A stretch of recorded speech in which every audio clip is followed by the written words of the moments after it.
Hey everyone, and welcome back to the Christian Nostalgic Podcast. This is Lee. And I'm Nora. Thanks for joining us for today's episode. So, Let's let's get get started. started.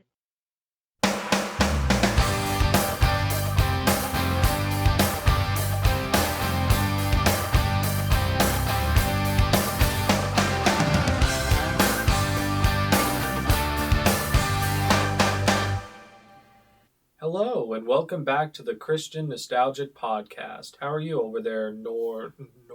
Doing good, Lee. How about you today? I'm doing great. Today's episode is 321 Penguins. Yes. Episode 2. Yes. And the cheating scales of Bullamanka. Woo! That's a mouthful.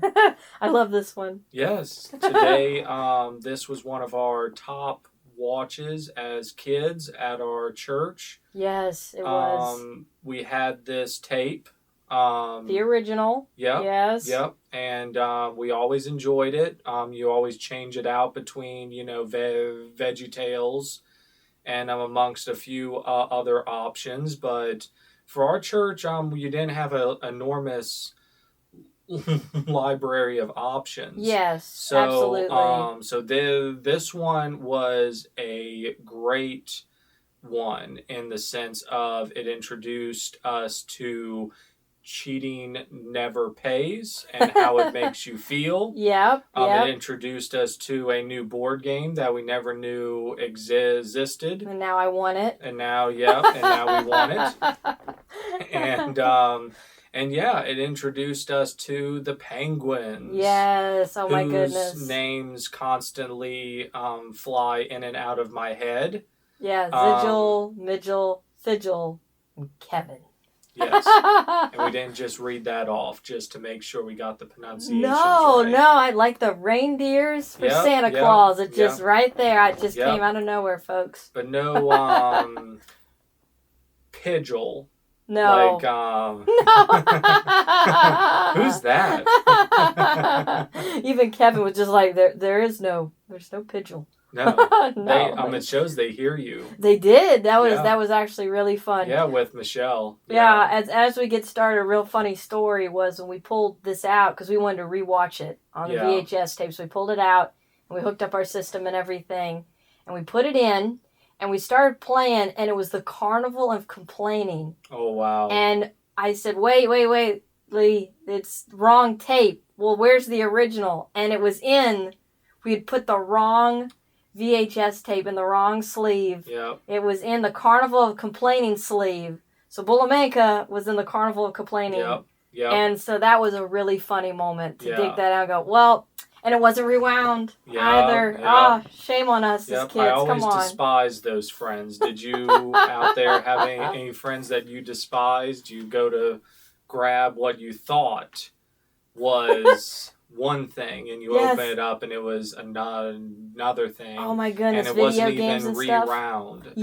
time. Oh, it was so painful. We would borrow tapes from one another. We'd trade and we'd switch on kind of Blockbuster, but for the community of friends. It was. You'd just trade, say, hey, can I watch that? And here, you pick something that I have. And nothing was more painful. You get home. You just traded for the weekend, and you're like, oh, it's not rewound. And you write your name in Sharpie. Oh, yes, inside either on the tape or on the case somewhere. Okay, we're getting off topic, but that was, very nostalgic. Back to Bullamanka. Yep, and the Penguins. Back to that. So sorry, folks. we begin the episode, of course, with Michelle trying to cheat. Yes. They were tied. Yep, she did it. 4 games to 4 or something like that. Yeah, it was a lot of games played. It was. And this was the first one we see Michelle take the lead on. Yeah, she just met the Penguins in this episode, which I forgot about that, rewatching it with you. I was like, episode 2, I watched these things and I didn't know which ones were before the other ones. So yeah, we didn't watch them in order. So we always felt like Michelle popped in by episode 6. because he says, you're the one we need, this time. Yeah. So, Mm-hmm. so when she's like, wow, he always talked about you, Yeah, but, she referenced that, he talked about him. Oh, and it had a great satire of her trying to get their names right. Oh, yeah. And just yelling out, Mitchell. Yeah. She got that one, and they kept going, what? And yelling out, and they were like, who? What? No, who? What? Oh, it's a great little satire. Yeah. No, Zigil. Yeah, that she was had great. to learn that whole. It was great. So. Oh my goodness, that was really the humor in this one's so good. Oh yeah, it's so quick. So good, so great. Yeah, and I believe no crossover voice cast. Am I correct? I believe you're absolutely correct because when I looked up the cast, because I was like, I knew that I didn't do like a crazy bit of history, but I knew that I'm pretty sure the main singer that sings the theme song is the actor that plays Zigil. It's his voice in the opening credits. So I looked him up, and no one other than the voice of Kevin. Kevin works for Big Idea. Gotcha. The actor of voice of Kevin, who is Ron Smith. Gotcha. He was with Big Idea, but everyone else is all voice actors that did other media and other kid shows and stuff. So this was a whole new cast for Big Idea. This was a huge branch. They paid voice actors. Wow. This is huge for Big Idea. They actually reached out and got auditions and brought in these voice actors to voice these characters, where Phil Vischer and Mike Noraki and Phil's wife was doing Junior, and everybody was, in the same family. Oh, I'm sure there's an episode we'll find where they were able to sneak in. There has to be. As like a background. There has to be. Something like that. I mean, why not? You know, because I think Phil Vischer did the episode of this one today. Yeah. He's the writer of the story. Yeah. So, which once again, great storyteller. Oh, yeah. New director, though. Yeah. Compared to this franchise. Yeah. So, oh my goodness. And this was great because Big Idea was already established. It was. At this time. They did not need this show. No. It was for fun. They didn't. This was great. I mean, we were watching the VHS tape, and it started out, and it was the Jonah movie commercial on this tape, and I was like, oh, wow. So this is that. It was big. So Jonah was being established. If that didn't show you how big Idea was at the time, Penguins was just coming out when they were already going to make a movie. Yeah, so. And it went right in there at second place. I mean, they held on the rankings first and second. Well, mainly because there wasn't a lot to watch, or a lot wasn't that new. A lot of bigger shows have ended by then. Yeah, that is true. By the time this one came along, and Big Idea was really the biggest name in Christian animation at the time. I couldn't agree with you more. And so to take a risk like this and almost create an off branch like Pixar or something, to go on this adventure, and like I said, hire new voice actors. Yeah. Get a different director from inside the company and do this different animation. I mean, same animation, but they chose to do humans. Yeah. They chose to do penguins with arms and limbs, and things that the vegetables didn't have to deal with with Veggie Tales. But this was a huge, really cool take, and I love the Penguins. I really love the Penguins. And we grew up in a time where there wasn't seasons. There was episode after episode, and it was only one every couple months. If not once a year. Maybe twice a year, like a spring release and maybe a so they were fall release. It was a big deal, and it was hard to keep up with. It was. I mean, and once again, this was Christian bookstore only, folks. Yeah. I mean, we didn't have access to internet. This was no streaming. If you didn't go in the Christian bookstore, which our parents, I would say we owned the first 4 Penguins, the first 4 or 5. Yeah, more or less. And then it just stopped.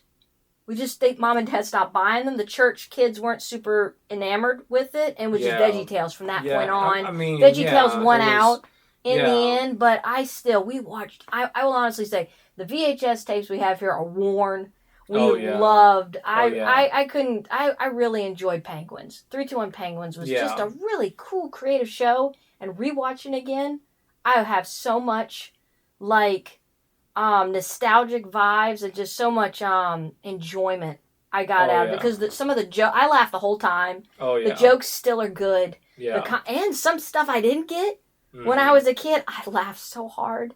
And in this one, Yeah. I mean, oh my It goodness. was good. Yes. I So, couldn't yeah. agree. They grabbed Michelle and they worked their way on to the Bullamanka, and they tried out new landing gear that they didn't test yet. Oh my gosh, when those little legs come out Oh, yeah. with sneakers Yeah. and they just start running. Yeah. Even as an adult rewatching, I'm like, oh, this is so not going to work. Oh, no. You know, but when you're a kid, you watch, you're like, maybe this could work. It was good. But the Yeah. physics were so off because the legs were so little. But they were proud of it at the end. Yeah. They were like, oh, it's the best landing you ever did. It worked. You know, yeah. it was, oh, you're too kind. You know? I mean, and that's so I'm nostalgic with the beanbag blow up equivalent. Oh my goodness, that was great with the seatbelt that wraps around for safety. Yeah. But you're in a bean bag. You're that will inflatable. age it right there. For anyone who saw those in stores. They still make inflatable chairs. But not that shape, like a bean bag. True, in that lime green. Yeah. And it smelled like, a pool toy. Pool inflatable. Yes, plastic. Yeah. Plasticky smell. Yeah. Oh, and yeah, when you're a kid, those were great. Oh, yeah. Yeah, not sitting in them now, but man, back then that was so nostalgic. Yeah, that was so funny. Yeah, so... They pushed the button on the floor. Yeah. Where you stand, it was great. Where you stood, you pushed the button, and then just inflated around you, locked you in, and then you just sat back. Brilliant. It was great. It's brilliant. Really close. Then the air got sucked out of them and they went back down the floor. Yep. And and other than the Star Trek Kirk chair, it was so good. Yes. Everything else was very open floor plan. Yeah. They all had their own stations and stuff, and it was great. I mean, it was very creative. A few winks to other sci-fi shows, but a lot of still nostalgic stuff that will only be known for their ship. Absolutely. In particular. I like that. I like how Mitchell has where he goes down almost like in a cockpit. Oh, yeah. Kind of with a swivel chair and has his screen. Pops out. And then he just gets up and leaves. So he and Zigil are the only ones that have a chair. Oh, yeah. Everyone else gets the inflatables, which is so funny, actually, which is great. It's so creative. Bonsai, yes. He has a wide collection of trees. Oh my goodness. Trees. And I didn't know what a bonsai tree was when I was a kid. At the time. No, I didn't know what that was. And I laughed so hard. Oh, yeah. When that came up this time. Because I used to thought it was kind of silly. Like a catchphrase. But now. And then it was like on the nose. A bonsai tree. Yeah. That is great. Oh my goodness. It was like, but it was an alien kind of bonsai tree. Which, once again, great. So creative. Yeah. So creative. Everything was, like you said, sci-fi setting. Yeah. Nothing other than the Veggie Tales, I Can Be Your Friend. Or no, Are You My Neighbor? Yeah. Are You My Neighbor, where they clearly do Star Trek. Oh, yeah. With the USS Apple Pies. Yeah, but other than that, they had never, I liked how they kind of took maybe. Yeah. That inspired. Yeah. Probably Phil Vischer or Mike Naraki when someone brought up, hey, let's do a space. Oh, yeah, it was definitely, and you could tell they pulled from their nostalgic childhood on what they thought a spaceship would be, and was very creative on how they did everything. Very creative. Oh, my goodness. And yeah, I mean, once again, they land one of the best ones yet, according to them. Yes. Like butter. Smooth like butter. Like butter. As Kevin would say. Thank you. You're too kind. So. What, did the landing gear fall off? So, they just roll with it. They do. If you could pull one thing from them as adults, is just go with it. Just go with it. And they care about one another. It's a great cast of voice and characters. Because they're fine with one another. And they accept one another. And they bounce off one another wit and humor and everything. Yeah, I agree. I really love the comedic side of the show. I really enjoyed the times where it was quick wit, Yes. and yet Zigil was the straight shooter comedic. He was. It was supposed He to was. be an instant laugh, and it was supposed to bring kids into a, oh yeah, that's funny. So Yeah, it was yeah. very good. So Well, each character was so good. How, yeah, Zigil, even though he was the captain, had sort of this, not really like he was paying attention. yeah, Where clearly, Fidgel was the smart one, but Mitchell was smart too, because he had to fly the yeah, plane. The yeah, two competent ones yeah. made sense. And then, of course, there's Kevin, The anchor, Yes. the anchor of the show. You can't talk about Kevin enough. He literally was not only the comic relief, but he actually was paying attention. Yeah, He was, common sense. Despite his, his cute little, staring off into space look. Yep. He really was paying attention. Hello. Hello. That was really good. Yeah, more or less. But, oh, yes. But yeah, I mean, I think it was a great show. I mean, and also back to it, they land.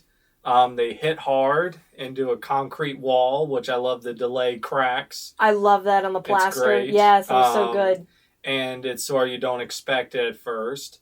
And then you just see the cool feel, the cool animations of it. Once again, very creative. They're able to really flex their creative genes there with that. So, yeah, to take the physical game that they created, that they said was an Australian board game, and then to bring it into this far off planet and make like a space, board game, with Tron vibes and stuff like that. It was really cool. Video game definitely feels. It was good. Still don't know how he caught the king, though. I don't know how you catch a player, but without to cheat a little bit. Yes, so absolutely. They wanted to give you a hint at the start that, like, okay, this guy, I don't think he plays fair. Yeah, how did the king get in the cage? Yep, so he's very sensitive over it. You'll see. Oh my goodness. I think they portrayed a great person that cheats, because they're always, when you hear the word cheat, it's like it's a word that they want to quickly put down, to say like, oh no, I don't cheat. I didn't cheat. If you talk to anyone that cheats, they're gonna deny that word. And when you're a kid, when you get caught, like, you cheated. No, I didn't. No, I didn't. It was, so he kind of had that sort of persona. Exactly. When you said, hey, that guy's a cheat, and he would goes, hey, and he would yell, and his little lizard, self would like kind of explode a little bit. And it was a great choice for a lizard too. Oh yeah. Sneaky, you kind of slithers around. Real great. Quick. Very, very good choice. We will not attempt to pronounce these species. We'll just stick with it was an Australian lizard. Yeah, so yeah. We'll stick with that. And of course, they're very known for their little side swoops that pop up.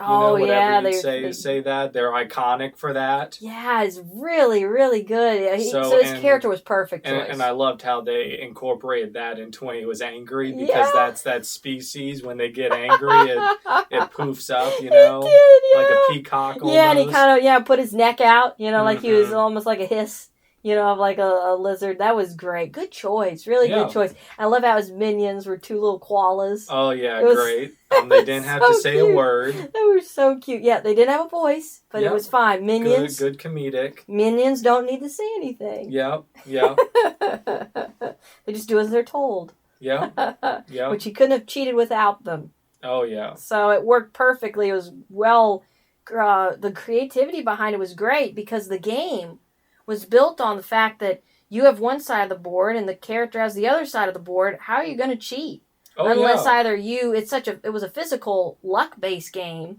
The cheating had to come from assistance on his end, because he couldn't stay at the designed, command center, which is so cool back then. Yeah. I remember watching this and thinking as a kid, that looks so much fun. Oh, yeah. To play that digital, grid, and the voice announcer, saying, to take each piece to each Yeah. location. A5 or something like that was great. Before I knew what chess was, you know. Yeah. So I get that now. So those references are really, really cool. Yeah.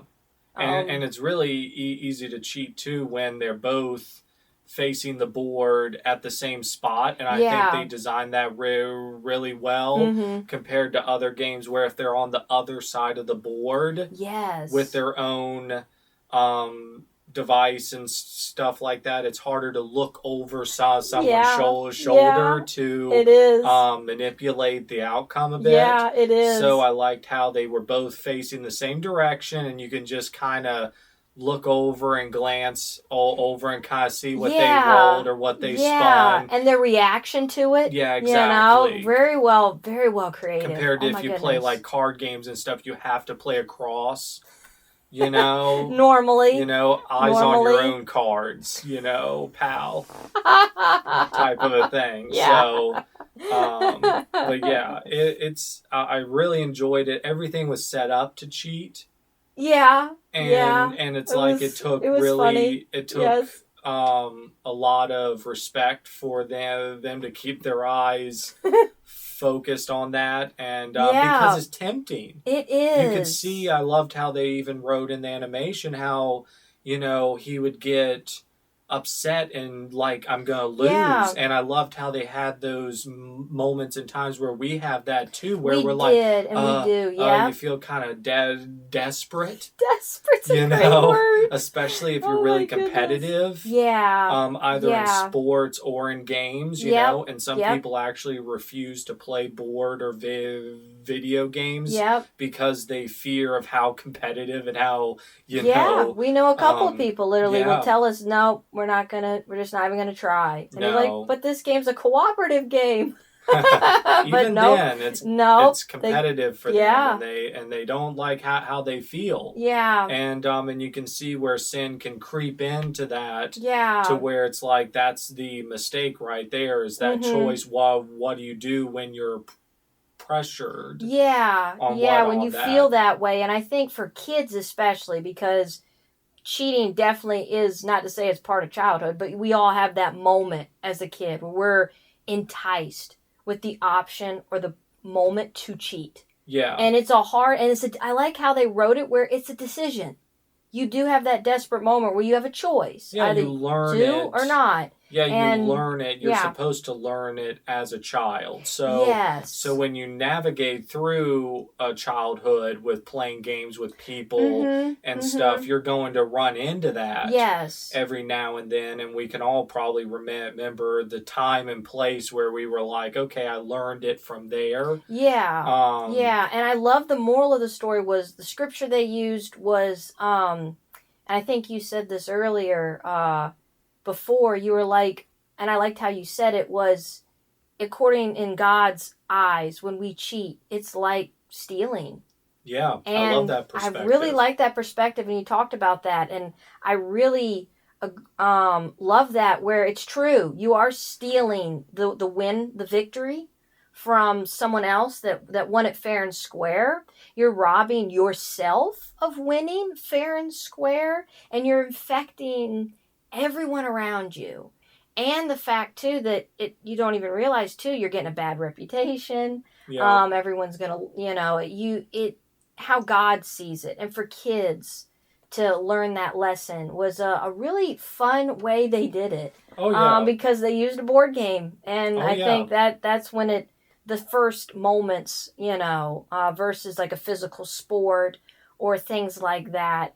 A board game was a great analogy for kids because I think that's for a young kid. The temptation starts there with a dice roll or a spin or a card in your hand, and that was a good choice. And if you didn't grow up in Australia, you know, a lot of those hints and jokes was my first introduction with Australia.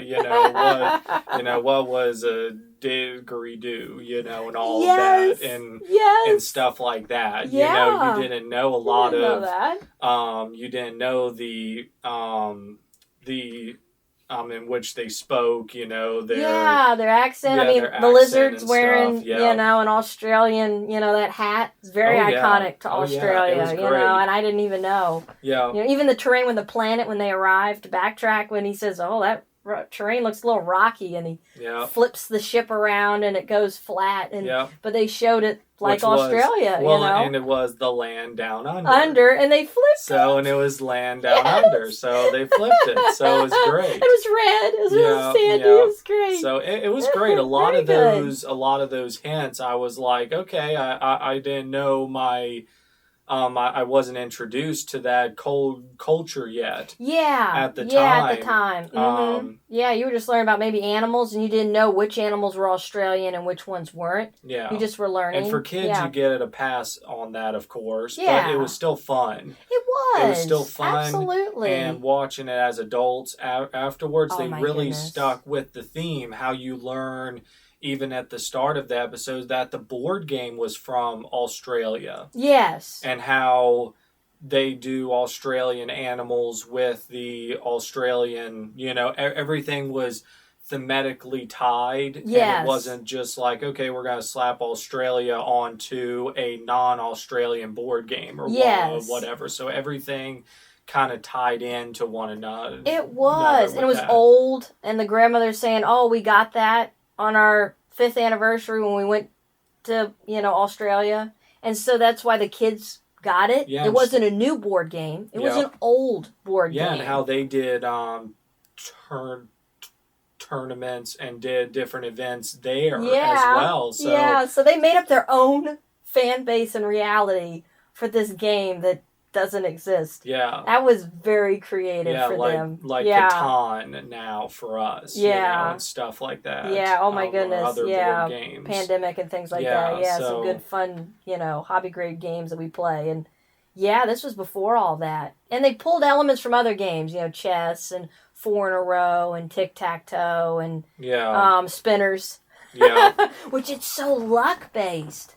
Yeah. It was so luck-based. Whatever the spinner landed on, it wasn't really much skills. And I think that's what I loved about the choice of this game they created. They made a game where really skill or, cleverness or wit wasn't,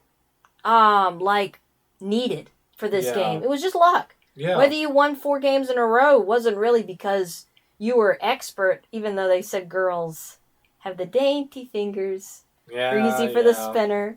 I'd like to prove that theory. I don't know how many times I won. We don't know if they'll ever, Just because I was a girl with dainty fingers, I don't know if that was a thing. But I loved how they made that a little bit, which made Michelle get competitive. Yeah. It was there subtly. That growing up, you didn't really pay attention to it. But it was that little moment why Michelle had to win. Yeah. It was like this moment, and she even tells the Penguins before they start, she says, well, I'm a girl. I've got an upper hand. Yeah. Meaning I not only am the champion, she lied, but, she told them, well, I'm a girl. I have the upper hand. And she literally took that, competitive why she wanted to win or had to win. Yeah. So that was a good angle, that what you say and think. And whoever wrote the show constantly goes over what twins have to deal with, how they interact and how they want to be independent from one another. Yeah. So I've watched a few twins that struggled with that, Yeah, so you're going to get that dynamic. Yeah. A lot in this show. You're going to get a lot of nostalgic from the time period of it, blending a bunch of sci-fi's old and newer. Oh my goodness, And a lot of it they create from scratch, and it creates its own feel and IP and stuff. Oh my goodness, they made their own planets. They made, their own, whether it referenced to Earth or not. Yeah. It was so creative. Yeah, and this one lacked merchandise a lot of the times. Yes. An occasional t-shirt or pencil does not count. Oh my goodness. I cry out to all the 3D printer people out there. Oh yeah. Oh man, make some penguin stuff. Oh Because yeah. that'd be so cool. I don't have access to one, but that would be on the list. Oh yeah, to Is to make the ship try to make the and ship and the them. penguins. Yeah. Yeah, because they deserve it. You know, Yeah. they were very.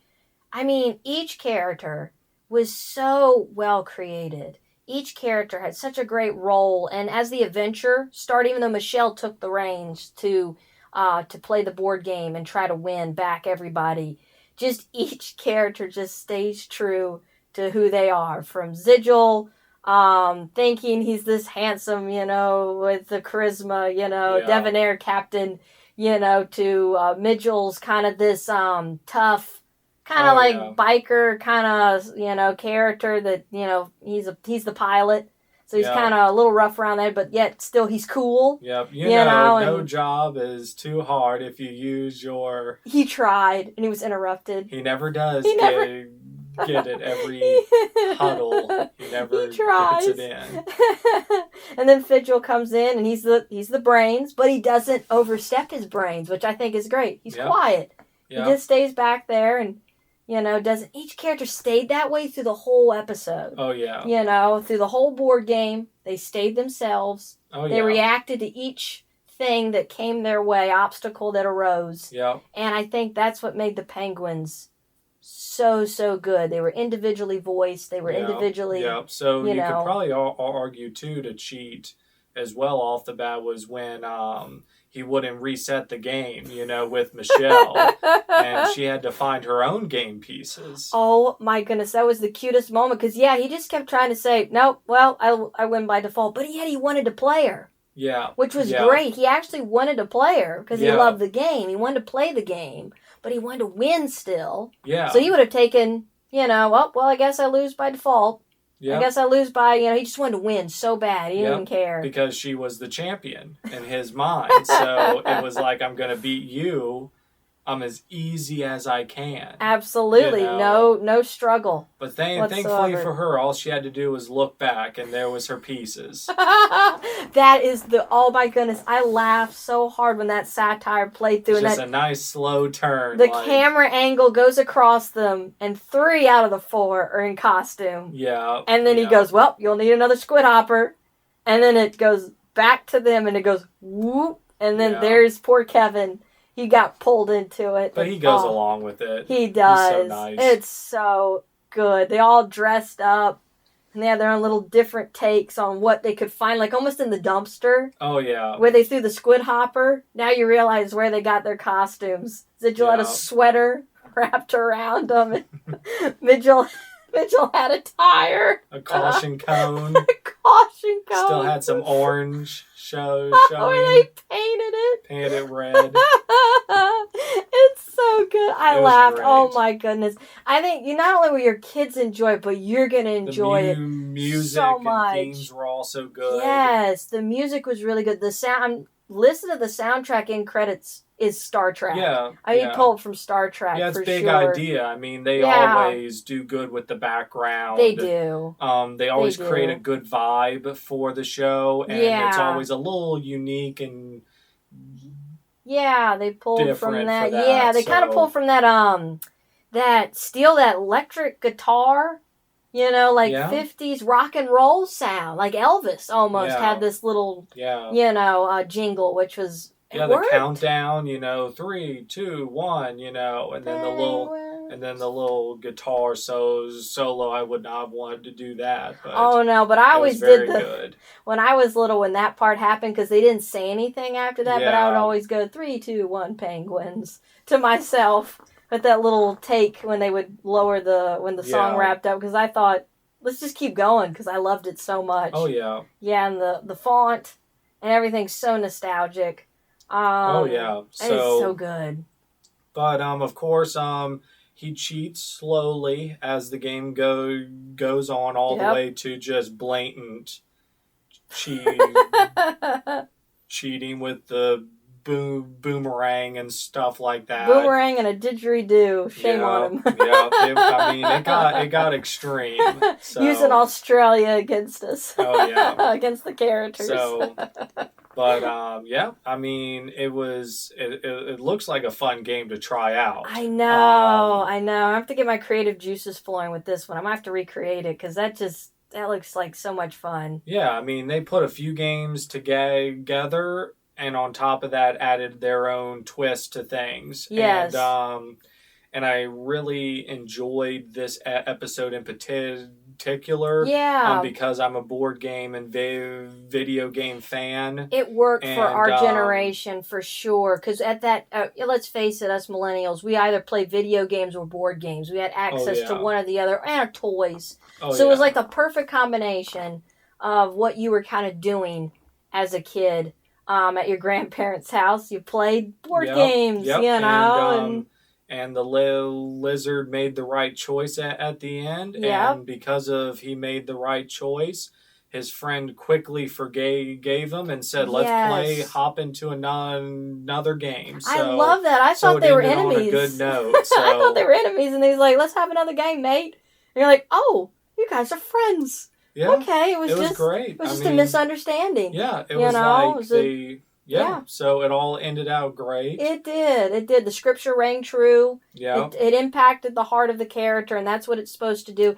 And the fact that, Michelle had to then come to the realization on the flight home that she cheated, and she let the penguins know about it.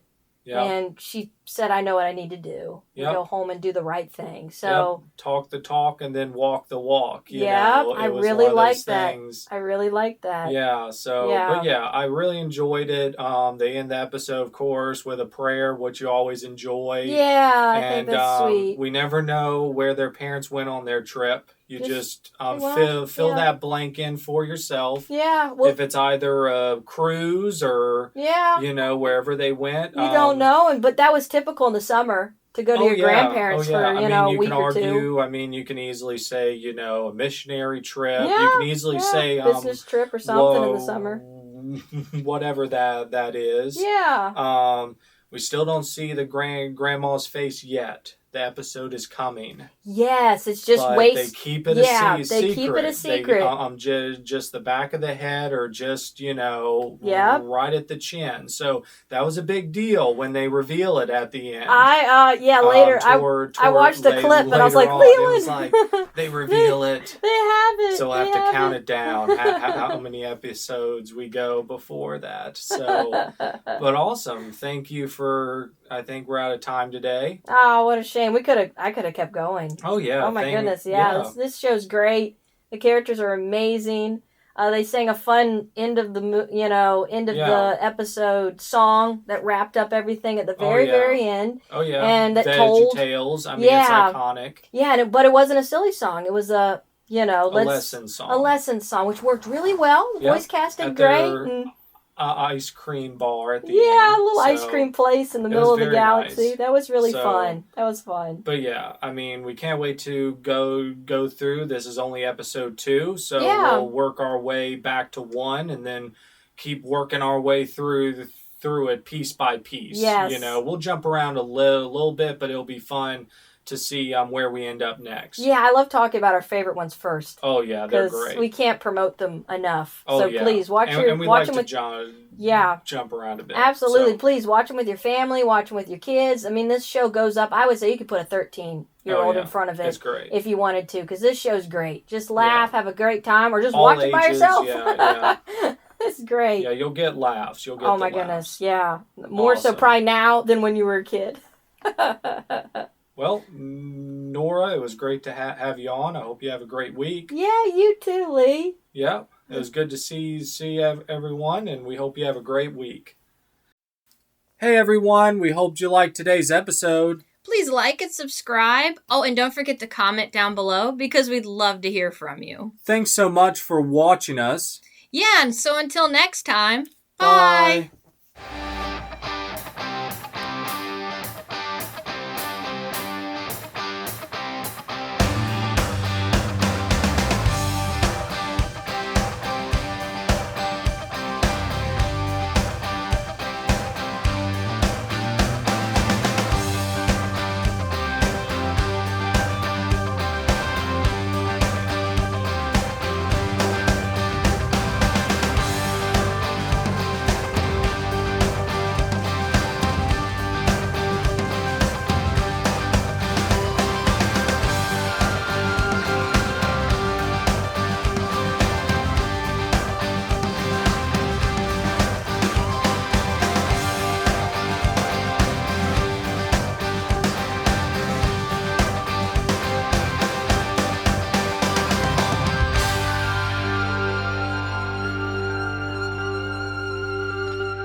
And remember, stay nostalgic, Christians.